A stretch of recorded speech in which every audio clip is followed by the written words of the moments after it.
સુરતના ઉધના મગદલા રોડ પર ડ્રાઈવરને આંચક્યા આવતા વિદ્યાર્થીઓ ભરેલી સ્કૂલ વેન ડિવાઈડર સાથે અથડાઈ. સદનસીબે બે બાળકોને સામાન્ય ઈજા બાદ મોટી જાનહાનિ ટળી. સુરતના ઉધના મગદલા રોડ પર સ્થિત બ્રેડ લાઇનર સર્કલ નજીક એક મોટી દુર્ઘટના સર્જાતા રહી ગઈ.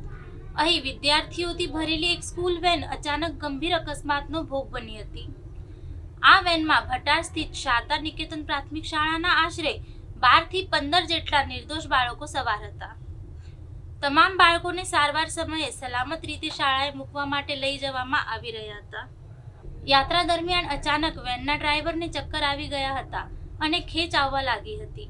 તબિયત લથડવાના કારણે ડ્રાઈવરે અચાનક વાહનના સ્ટીયરિંગ પરથી પોતાનો સંપૂર્ણ કાબુ ગુમાવી દીધો હતો. કાબુ ગુમાવતા જ પૂરપાટ ઝડપે જતી વેન રસ્તાની વચ્ચે આવેલા ડિવાઈડર સાથે ધડાકાભેર અથડાઈ ગઈ હતી. અકસ્માતના જોરદાર અવાજથી આસપાસના વિસ્તારમાં અને રોડ પર ક્ષણભર માટે ભારે અફરાતફરી મચી ગઈ હતી. જોકે સદનસીબે આ ભયાનક ઘટનામાં કોઈ મોટી જાનહાનિ થઈ ન હતી અને મોટી દુર્ઘટના ટળી હતી. વેનમાં સવાર બાળકોમાંથી માત્ર 2 બાળકોને સામાન્ય ઈજાઓ પહોંચી હતી, જેમને પ્રાથમિક સારવાર અપાઈ હતી. ઘટના બની હોવાની માહિતી મળતા જ ચિંતિત બનેલા વાલીઓ તાત્કાલિક સ્થળ પર દોડી આવ્યા હતા. સ્થાનિક લોકોએ પણ ત્વરિત મદદ કરીને તમામ બાળકોને વેનમાંથી સુરક્ષિત રીતે બહાર કાઢ્યા હતા.